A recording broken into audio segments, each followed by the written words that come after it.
मला एक गोष्टीची जाणीव आहे की प्रत्येकाला 4 तारखेची उत्सुकता आहे की कधी काय तो निकाल लागतो आणि कधी काय आम्ही सगळे तो जल्लोष करतो.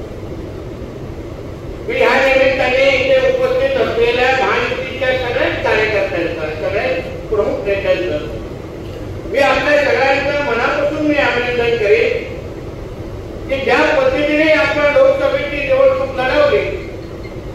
मला विश्वास आहे महाराष्ट्राच्या पहिल्या 3 क्रमांकामध्ये आपल्या सिंधुदुर्ग रत्नागिरीचा निकाल निश्चितपणे लागेल असा मला ठाम विश्वास आहे. आणि अगर विजय ऐतिहासिक झाला तर मग जल्लोष पण तेवढाच ऐतिहासिक झाला नाही.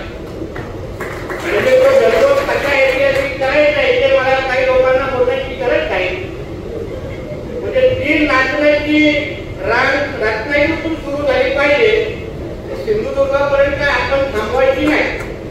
रात्र असो, दिवस असो, निवडणुकीची आचारसंहिता असो, काही गोष्टी विसरून घ्यायच्या. चव्हाणच्या पाठीचा माहीत काढून घ्यायला बघायचं नाही.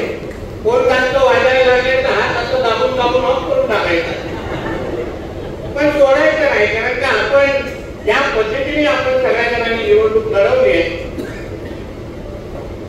मला आताही माहिती आहे, आठवतं 2019ला जेव्हा निकाल लागला तेव्हाचे क्षण आणि तेव्हा आमच्या कडकोली घराच्या बाहेर जे काही शिवसेनेचे तेव्हा ती शिवसेनेची जी काही मिरवणुका निघाल्या, गाणी वाजली, ती गाणी आधी आम्ही विसरलेलो नाही. म्हणून चव्हाणच्या थोडी 4 दिवशी तयारी मी थोडी करून ठेवलेली आहे.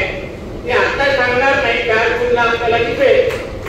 पण कुठे काही नियम तोडला गेला तर समजून घ्या. कारण हिशोब तर चुकता आम्हाला करायचं आहे आणि कमी करणार एवढा आम्ही विचार करायचा आहे. असा हिशोब चुकता करायचा. उद्धव ठाकरेला लंडनला झोप उडाली पाहिजे एवढा जोरात जल्लोष करायचा.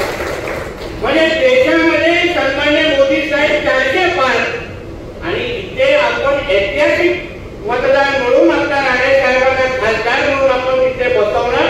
हे मला वाटतं एवढा मोठा जल्लोष आपल्या माध्यमातून झाला पाहिजे की सगळ्या जणांनी 2-3 आठवड्यापर्यंत आपल्या या जल्लोषाची चर्चा केली पाहिजे. या तयारीमध्ये तुम्ही असलं पाहिजे. शेवटी हा निवडणूक विजय मिरवणुकांचा असला पाहिजे. आज तुम्ही कार्यकर्ते म्हणून लक्षात घ्या.